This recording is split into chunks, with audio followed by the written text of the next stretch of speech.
like to welcome you back to the College Football Podcast. This is the Boldcastify College Series, back once again after Rivalry weekend in college football. I'm Clay Lorimore, and with my boy, CJ. This is CJ from the town. Recognize. Here we are, and we are live on location at Pinglehead Brewing. Yes, sir. So where we at? Rivalry weekend. Rivalry weekend and the fallout afterwards. Yeah, it went about as looked like it would have been. Not too many upsets. Louisville are who we thought they were. First off, they can't hang in the SEC. No, Louisville did pretty good, but until those last couple of weeks of the season after the debacle in Houston. Yeah. Now, they shouldn't take the Heisman from Lamar Jackson because he's a clear-cut Heisman Trophy winner. Yeah, he's the best one still from this year. He's the best guy I out there don't know. playing ball Dalvin's right made a case for the latter part of the year, but obviously, the way that Lamar Jackson started this season. has dominated the season. Yeah, he won it mid-season. That was pretty much how it is, and that's okay because he's a great player. So, I was very impressed. In that game, it was not the finest showing of the ACC, but there was many other games, i.e. between the hedges. Georgia Tech, the Ramblin' Wreck came back from a 14-point deficit in the fourth quarter, I believe. Yeah. And took control, and I want to say on the final drive, Tech got down there and put it in and gave Kirby Smart his first loss as head coach in the good old-fashioned hate rivalry. That's a tough way to start your first season as a coach, but they shouldn't get upset. Don't panic. You'll get things right. Yes. The defense will tighten up. Young rookie quarterback. Everybody's seeing what Alabama's doing with a young quarterback, but you got to understand this. The defense that has to carry those young guys. Yes. Because there's going to be rookie mistakes, and it's also great play calling by Lane Kiffin. So you can't hold it against Kirby Smart his first year. Tough year, man. He has definitely had a tough year in Athens. He's had a couple of upset losses. Vanderbilt. Yeah, definitely. Florida, obviously. I won't say it's an upset. They're used to that now. Yeah. He's had a number of tough losses. Yeah. But I think he's going to turn things around pretty quick. And all that good stuff. With a young quarterback, and he's a great defensive mind, I think he'll turn things around pretty quick. Yeah, give it time. He's got to get his own people in there. He's got to have a couple of recruiting classes. Exactly. But he's doing pretty well. Luckily for him, he's in the SEC East,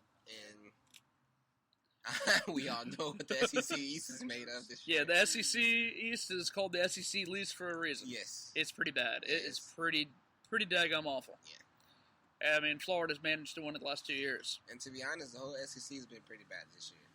The whole SEC. Let's be honest with each other, man. Yeah.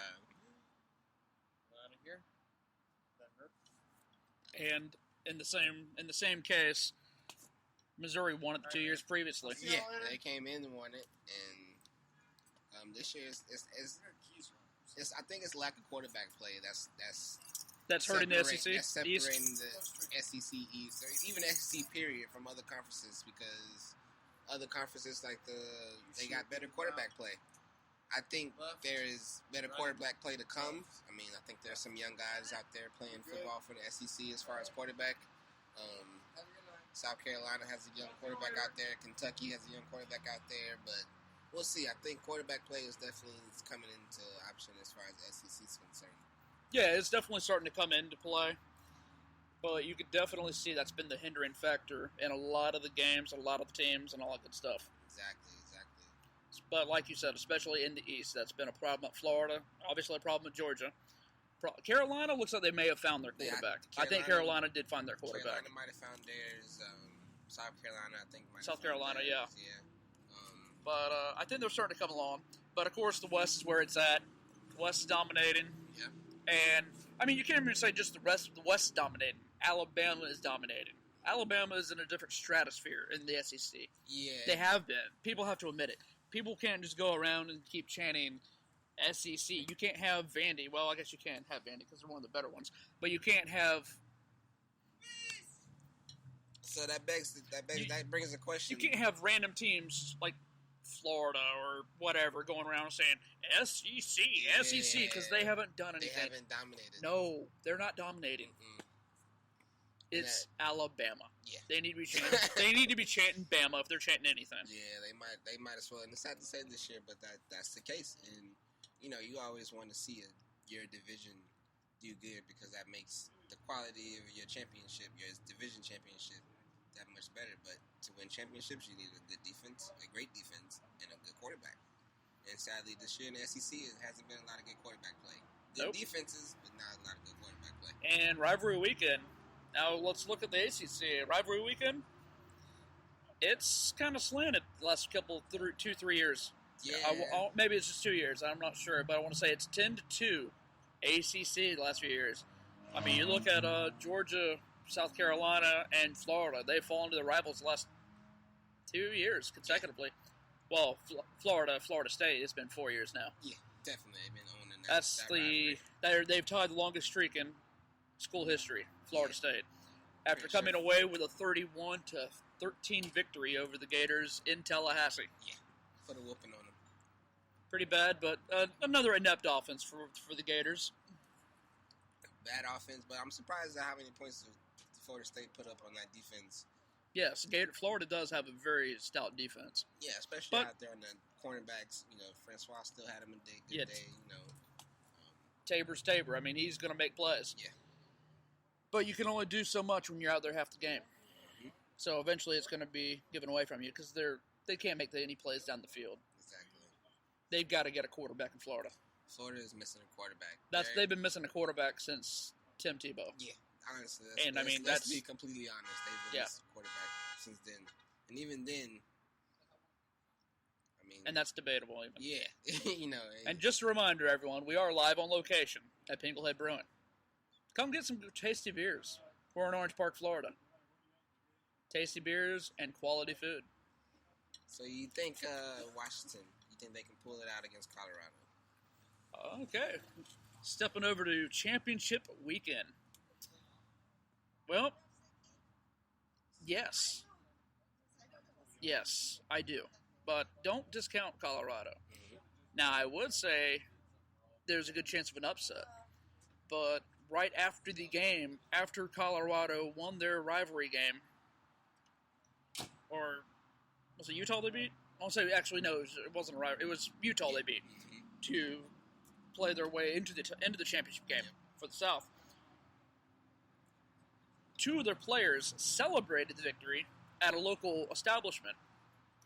One was kicked out, then the other was kicked out. They got in a fight, fighting each other. These are teammates now. Mm-hmm. They got into a fight.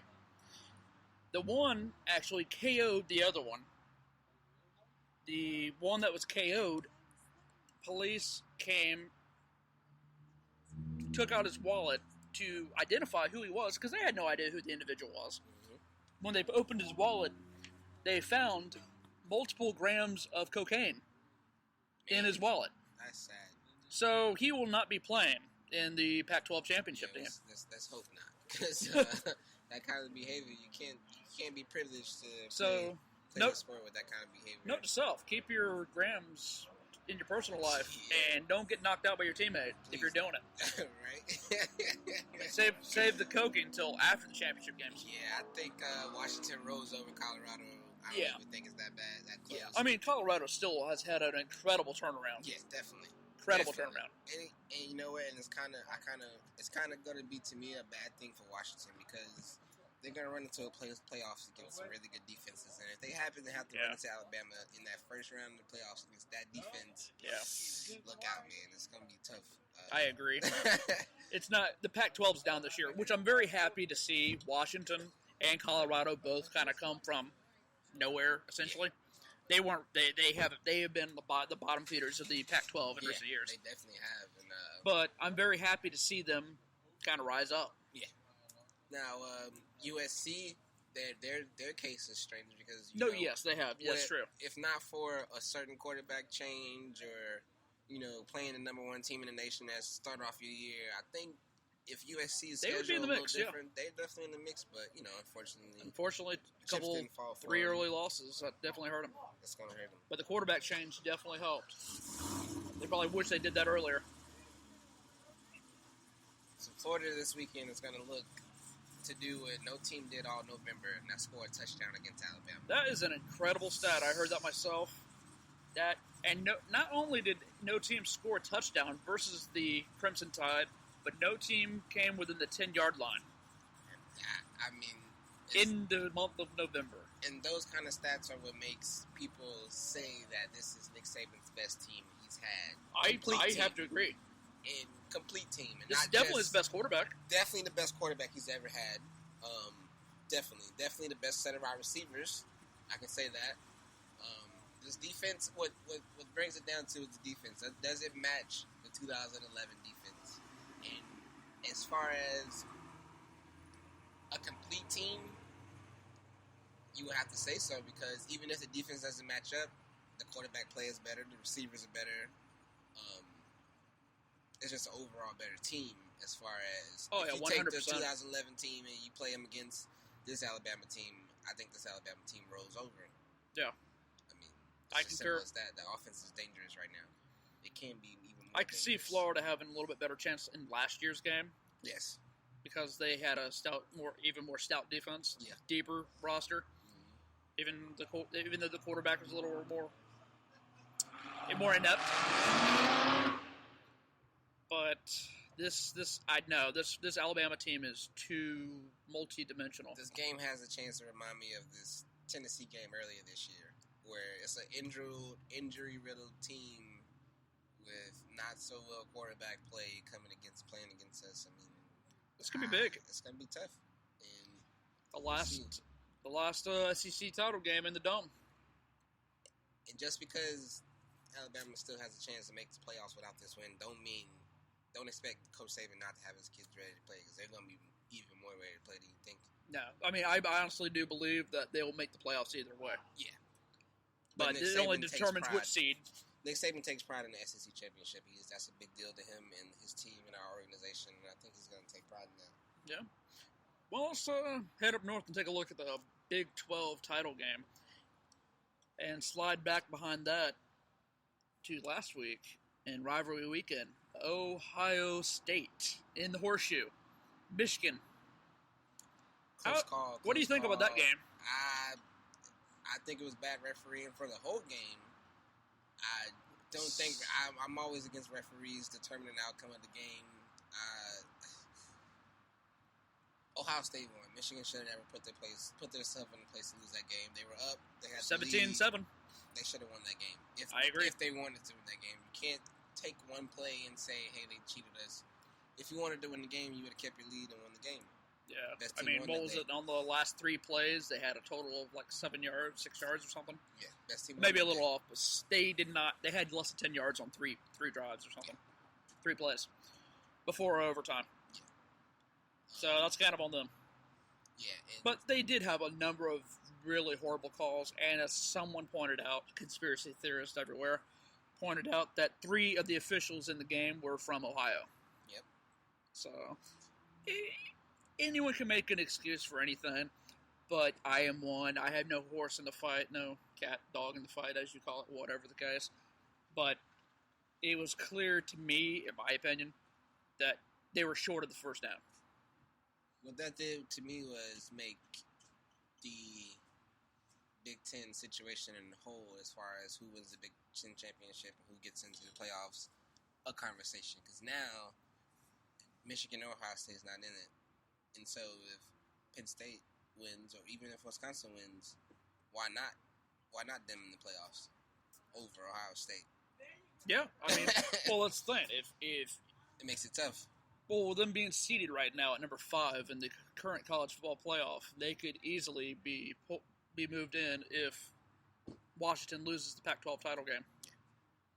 So, I mean, you could easily conceivably have 3 Big Ten teams in the college football playoff, which is something you would never imagine. Because as it looks right now, it looks as Ohio State is locked. Whether it's the number 2 seed or number 4 seed, Ohio State is a lock.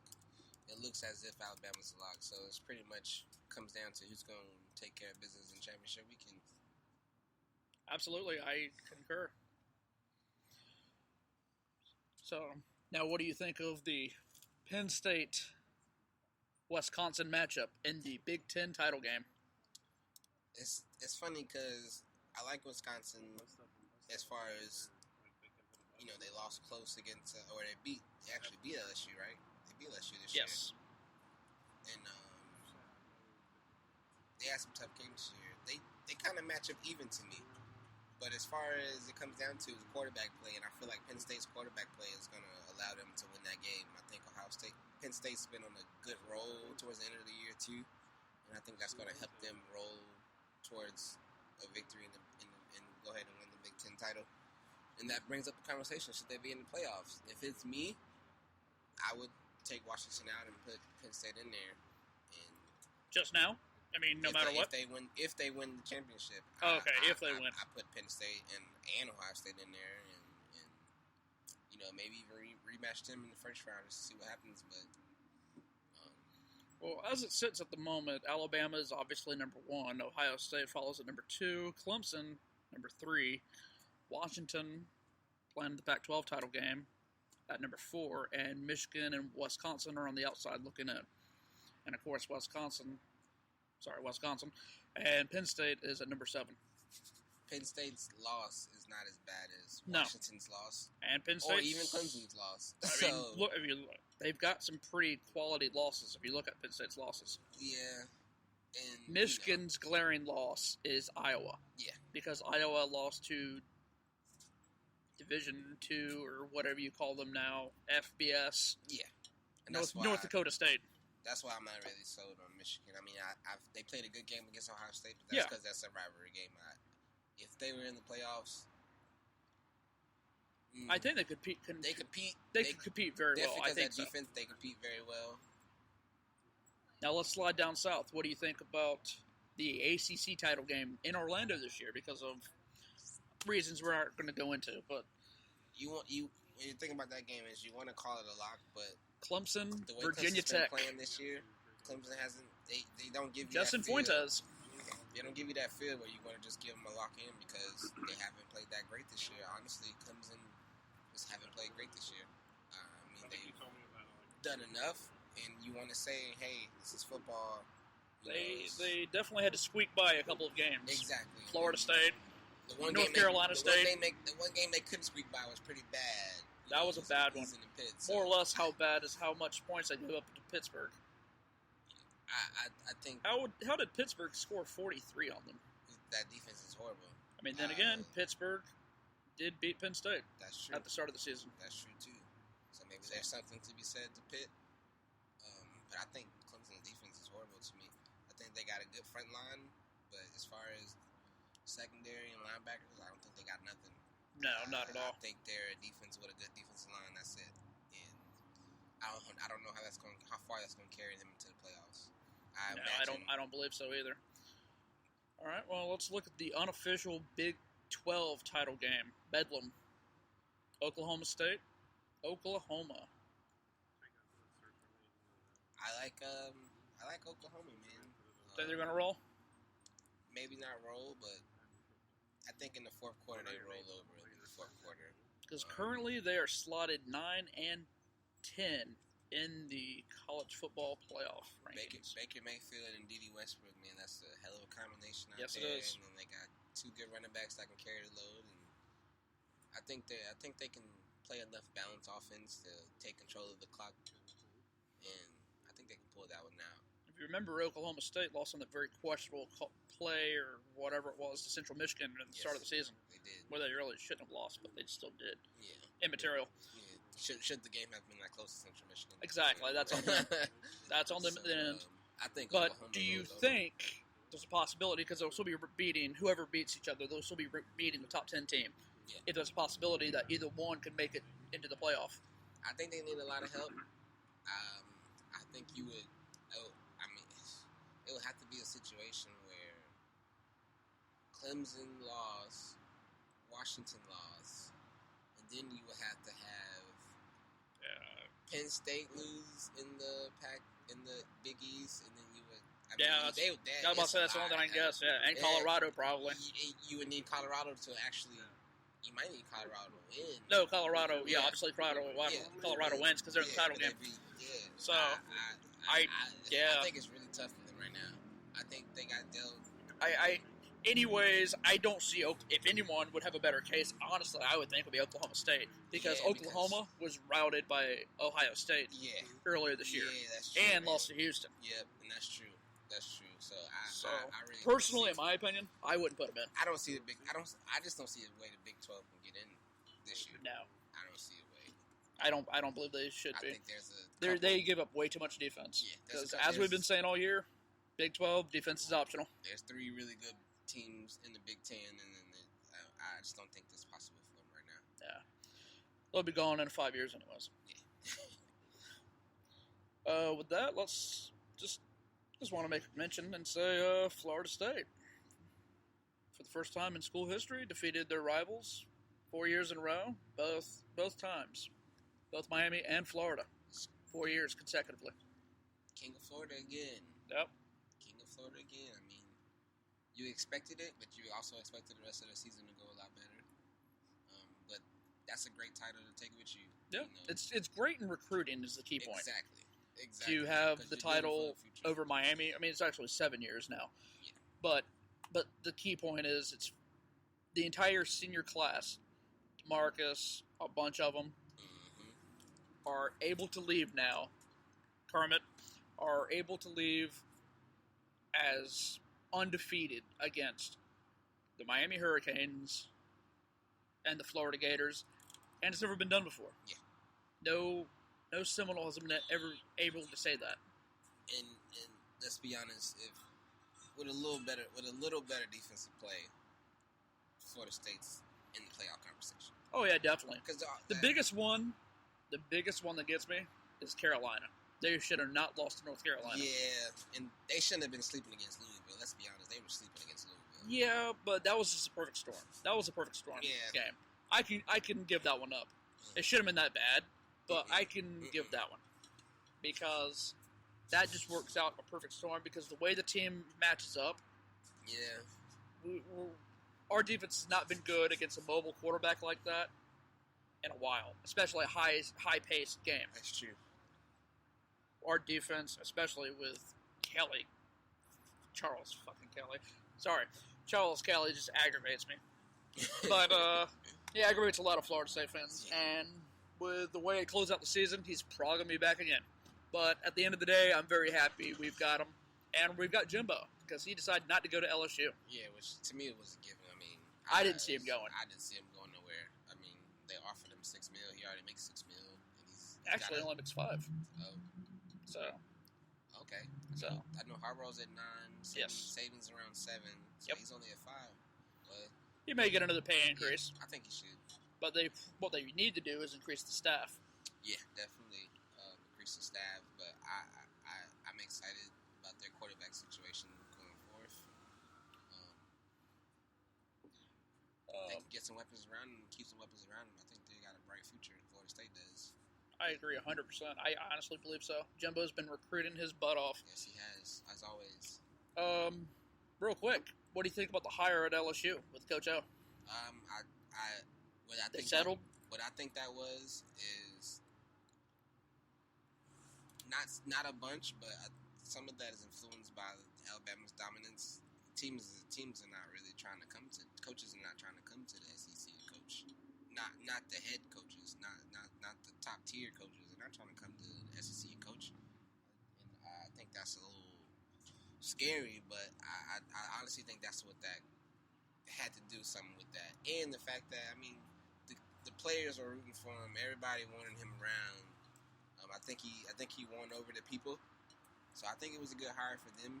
I mean, he did go 5-2 after Les Miles got fired with the same exact team that Les Miles had. And, that was impressive. Yeah, and he's a Louisiana native. Yeah, so he's already got the locker room. Yeah, I think that's what Louisiana wanted. So, yes. I mean, if that's what they wanted, What do you think about Tom Herman down in Houston going to Austin? I'm a little bittersweet about that. I feel like Charlie Strong should have had a little more time. 2 years. He was already on the outside looking in before he got in. Especially with those boosters. And they wasn't going. He didn't have much time. He was just cleaning. It's unfortunate. Yeah. I think he'll land on his feet somewhere. Yeah, I think Tom Herman is going to do a good job as far, especially recruiting, because he does a really good job recruiting, and I think he's going to turn the program around. But I think a lot of it is going to be because of the impact that Charlie Strong left on the program. I agree. I can definitely concur. And last but not least, Oregon getting rid of Mark Helfrich after going 4-8 on the season. That's pretty rough for Oregon. Yeah, that's pretty rough. And they've already connected Jim McElwain from Florida. They connected Jim McElwain. They actually connected Lane Kiffin. They've connected Scott Frost from UCF, who was a former quarterback coach. I don't think they get any Oregon. of the SEC guys.